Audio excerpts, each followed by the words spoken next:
আজকের সৌদি আরব, আজকের পাকিস্তান, আজকের বাংলাদেশ, আজকের ইন্দোনেশিয়া, আজকের এই যে বিশাল মুসলিম জাহান, এই গিফট আল্লাহ এক বন্ধু, তিনি আরেক বন্ধুকে দিয়েছেন। সেই বন্ধুর নাম হযরতে ইব্রাহিম আলাইহিস সালাম, সেই বন্ধুর নাম হযরতে মুহাম্মদ সাল্লাল্লাহু আলাইহি ওয়াসাল্লাম।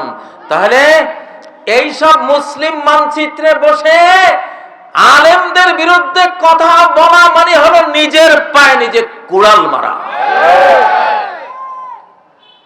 ঠিক না? নবীজি বলে গেছেন না, আমার উম্মতের একটা দল থাকবে, ছোট্ট দল, লা তাজালু তায়ফাতুন মিন উম্মতি মানসুরিনা আলাল হক্ক লা ইয়াদুররুহুম মান খালাফাহুম ওয়ালা মান খাযালাহুম। শত্রুর শক্তি যত বড় হোক, তার বিমান, তার F-35 ফাইটারের পাওয়ার যত বড় হোক, তার বোম্বিং পাওয়ার যত বড় হোক, তার ট্যাঙ্ক, হাউইটজার, কামানের ক্ষমতা যত বড় হোক, আমার উম্মতের একটা দল থাকবে আকাশের হেফাজতে মাহফুজ, আল্লাহর সংরক্ষণে সংরক্ষিত, পৃথিবীর কোন শত্রুর ক্ষমতা নাই আমার উম্মতের ওই দলকে নিচ্ছিন্ন করবে, এই ক্ষমতা তাদের কারো হবে না।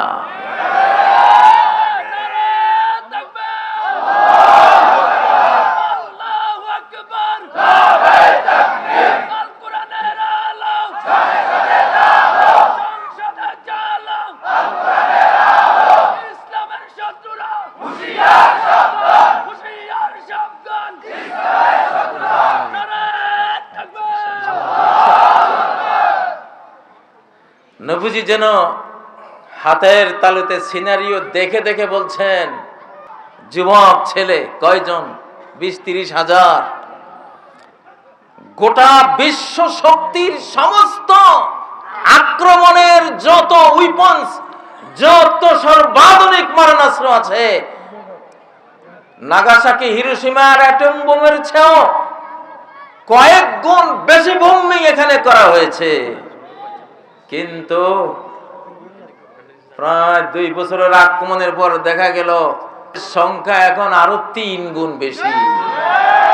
লিল্লাহে তাকবীর, লিল্লাহে তাকবীর। মারতে পারে নাই। নেতানিয়াহু বলেছিলেন, আমি তো 1-1.5 মাসের সব মৃত্যুর গোরস্থানে পাঠিয়ে দেব এদেরকে, ঠিক না? দেখেছে গোরস্থানে পাঠানো তো দূরে থাক, এখন ক্ষমতার আসনে পাঠিয়ে দিয়েছে, ঠিক না? ইউসুফ আলাইহিস সালামের মতো কূপের তলায় পাঠিয়ে দিয়ে পরে ওখান থেকে গিয়ে মন্ত্রীর আসনে তুলে দিয়েছে। তাহলে নবী মুহাম্মদ সাল্লাল্লাহু আলাইহি সাল্লাম যে সংবাদ পরিবেশন করে গিয়েছেন, অহম বিবাইতুল মাকদিস ওয়া আকনা বিবাইতুল মাকদিস, আমার ওই উম্মতের ওই অপরাজেয়, আমার উম্মতের ওই ছোট্ট দলটা, তারা মূলত থাকবে মসজিদে আকসা, বাইতুল মুকাদ্দাস এর আশপাশে। আল্লাহু আকবার, আল্লাহু আকবার। হাদিসটা সত্য হয়েছে কিনা? এখন যদি দুশ্মন মনে করে এর চেয়ে 1000 গুণ বেশি শক্তির অস্ত্র এনে মারবো, কাজ হবে? আরে ভাই, যে বোমা মারো সে বোমাও তো মৌলবাদী। নমরুদে বোমাতে কি আছে? আগুন আছে, এই তো। তো এই আগুনের মধ্যে নমরুদে ফেলছিল না একজনকে, দেখা যায় আগুন নিজে মৌলবাদী। বারাদাও ওয়া সালামান আলা ইব্রাহিম। হায় রে, হায় রে আগুন, নমরুদ তোরে এত খরচ করে জ্বালাইলাম, আর তুই আমার দুশমন ইব্রাহিমরে তুই শান্তি দিলি না জ্বালাইয়া। তুই দেখতেছিস যে আরেক জঙ্গি, আরেক মৌলবাদী। আল্লাহু আকবার, আল্লাহু আকবার। এই মহাবিশ্বের সবকিছুই মৌলবাদী। সাগর যদি মৌলবাদী না হইতো তাহলে সাগর মুসা আলাইহিস সালামের পার করে দেয়, আর ফেরাউনরে এইভাবে মারে কেমনে? সাগর কত বড় মৌলবাদী! মৌলবাদী মারবা কেমনে রে ভাই? মারার যেটা দিয়ে মারবা দেখবা ওইটাও মৌলবাদী। গুলি করবা, গুলি হয় এই ফাঁস দিয়ে যাবে না, ওই ফাঁস দিয়ে যাবে না, হলে পাগড়িতে আটকে থাকবো। অনেক সময় ভেদ করে চলে গেছে, মরে নাই। কত অলৌকিক ঘটনা ঘটে। মুমিন আর কাফেরের লড়াইয়ের মধ্যে কখনো জয় পরাজয় অস্ত্র দিয়ে হবে না, কখনো না। এখানে বড় হাতিয়ার, অপরাজয় উইপন্স, যেটাকে কেউ হারাতে পারে না এই পর্যন্ত, সেই হাতিয়ারের নাম হলো ঈমান। ওয়া আনতুমুল আ'লাউনা ইন কুনতুম মুমিনিন। তোমরা সবার ঊর্ধ্বে, আমেরিকার ঊর্ধ্বে, রাশিয়ার ঊর্ধ্বে, ইউরোপের ঊর্ধ্বে, ভারতের ঊর্ধ্বে, সবার ঊর্ধ্বে একটা হাতিয়ার যদি এই বুকে নাও, সেই হাতিয়ারের নাম হলো লা ইলাহা ইল্লাল্লাহ। বাংলাদেশে আছে কি না এটা? তাহলে পরাজয় অসম্ভব। পরাজয় কি অসম্ভব? অসম্ভব। বাংলাদেশে ফ্যাসিবাদ ফেরত আসার কিছু রিহার্সাল চলছে। তারিখ ঘোষণা করে যে 16 তারিখ আসতেছি, 20 তারিখ আসতেছি। আসলে আসতে চাচ্ছি আজকেই, কালকেই। দূরবর্তী একটা তারিখ দেয় যাতে আমরা অসতর্ক হয়ে যাই, আচ্ছা দেরি আছে তো। কিন্তু এমন এক আধ্যাত্মিক গ্রুপ আমাদের হাতে আছে, ইনশাআল্লাহ। তোরা যদি 7 সমুদ্র 13 নদীর ভিতরে ঢুকিয়েও কোনো খালি মুখ দিয়া না, খালি ব্রেনে চিন্তা করে যে এই কাজটা করবো, সাথে সাথে আমাদের আধ্যাত্মিক গ্রুপের কাছে বার্তা চলে আসে।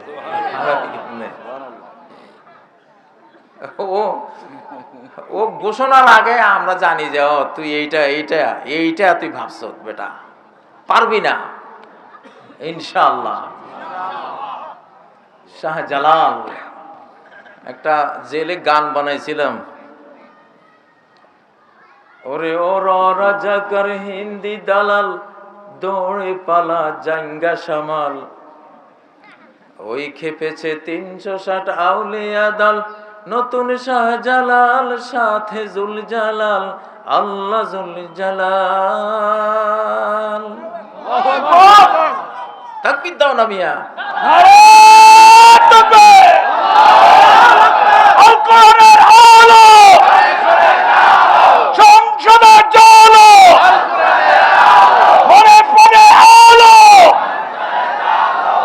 ভাই আমার একটা কাজীর দরবার আছে, একটা কাজীর দরবার ঘোষণা দিয়েছিলাম। কাজীর দরবার মানে হলো ইসলামিক বিচারকের এজলাস, ইসলামিক বিচারকের চেম্বার। এটারে আগের যুগে এটাকে বলতো কি কাজীর দরবার। আমার এখন ইচ্ছা হয় মোহাম্মদ আলী জিন্নাহ আর বঙ্গবন্ধুর মরণোত্তর বিচার করা। এরা কেন কোরআনের কথা বলে, মোহাম্মদ আলী জিন্নাহ কোরআনের কথা বলে এই মানচিত্র অর্জন করে, কদরের রাত 27 রমজান এই মানচিত্র ঘোষিত হয়েছে 47-এর 14 আগস্ট। দিনটা, রাতটা ছিল কদরের রাত। এত বড় মহিমান্বিত একটা মানচিত্রে বলেছিল যে দিছি যাওয়ার কনস্টিটিউশন, তো গাদ্দার মুনাফেক এটা পালন কেন করলি না? আপনারা একটা মামলা করেন তো দেখি, আমি বিচার করব মোহাম্মদ আলী জিন্নাহর মরণোত্তর বিচার। তুমি কেন এই কোরআন দিয়া শাসন করবে বলে সেই ওয়াদা রব্বুল আলামিনের সাথে তুমি খেলাপ করেছো, তোমার বিচার হওয়া উচিত। তোমার গাদ্দারির কারণে 71-এ লক্ষ লক্ষ মানুষের প্রাণ গিয়েছে। আমার বাংলাদেশ হলো কোত্থেকে ভারতের টয়লেটের পচা গলা কিনা কয় সমাজতন্ত্র, তারপরে ওই যে সেকুলারিজম, ধর্মনিরপেক্ষতাবাদ, তাই না? এগুলি এনে আমাদের জাতির উপরে ফেলে 53 বছর আমরা মরেছি, খুন হয়েছি, ফাঁসিতে ঝুলেছি, দেশান্তরিত হয়েছি, কারারুদ্ধ হয়েছি, গুম হয়েছি, লাঞ্ছিত হয়েছি। সব কিছুর মূল কারণ একটাই, এই কোরআনের কথা বলে এনে সেই জায়গায় বসিয়ে দিয়েছ শয়তান আর শয়তানের সংবিধান। এই পাপের সাজা আইয়ুব থেকে হাসিনা পর্যন্ত সবাই পেয়েছে। এইবার দেশটা জনগণের কাছে, এইবার জনগণের উপরে আসবে ইনশাআল্লাহ। জনগণ যদি এবার কোরআন ছাড়া একটা ভোট যদি কোরআনের বক্স ছাড়া অন্য কোনো বক্সে যায়, তার উপরে যে কি গজব আর আযাব লানত আসবে, এইটা আল্লাহ গফুরুর রহিম ছাড়া কেউ জানে না, জানে না।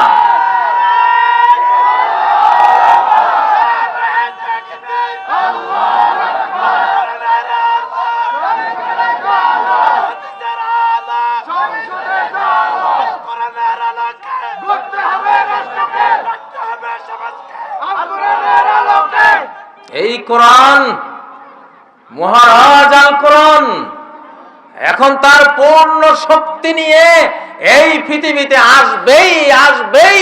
পারলে তোরা ফিরোস, দেখি তোদের কত শক্তি আমরা দেখব, দেখার জন্য অপেক্ষায় আছি।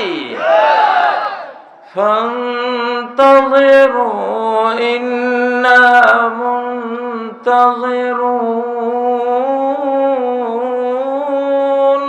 তোরা অপেক্ষার প্রহরগণ, আমরা দেশেই এখন কোনো সমাবেশে নাই।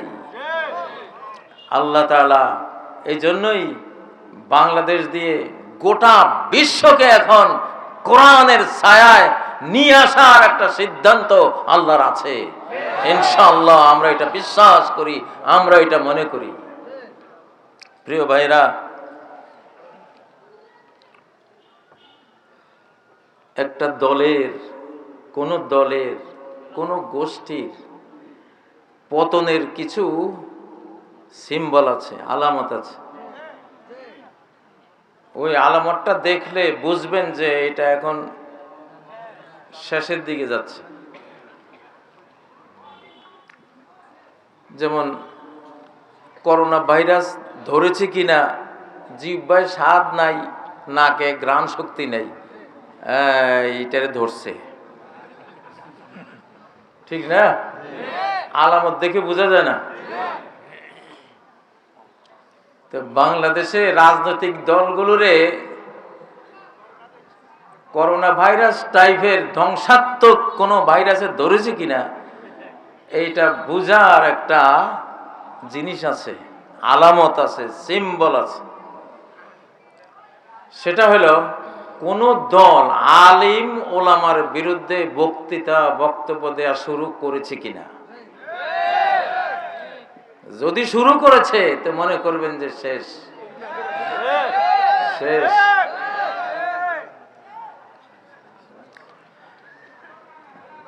যদি এইটা হয় তাহলে বুঝবেন যে এটা এখন শেষ। আমি আশা করব বাংলাদেশের কোন দল, উপদল, ছোট দল, বড় দল, কেউই এই সর্বনাশা ধ্বংসাত্মক এই ভাইরাসটা নিজের দলের ভিতরে রাখবেন না। যে আলেমের বিরুদ্ধে কথা বলা শুরু করেছেন, এখন আলেমের বিরুদ্ধে কথা বলা মানে নবীর বিরুদ্ধে কথা বলা। কারণ নবীদের লাগানো বাগানের ফুল এক একজন আলেম। ইন্নামাল উলামা ওয়ারাসাতুল আম্বিয়া, নবীদের হেরিটেজ, তাদের আদর্শের উত্তরাধিকার, তাদের রেখে যাওয়া ঈমান, তাদের রেখে যাওয়া জ্ঞান, তাদের রেখে যাওয়া রাষ্ট্র ব্যবস্থা, তাদের রেখে যাওয়া সব সমস্যার সমাধানের যেই প্রাণ কেন্দ্র আল কোরআন, নবীর সুন্নাহ, এই হেরিটেজ উত্তরাধিকার গুলো কাদের সিনায় আছে? আলেম।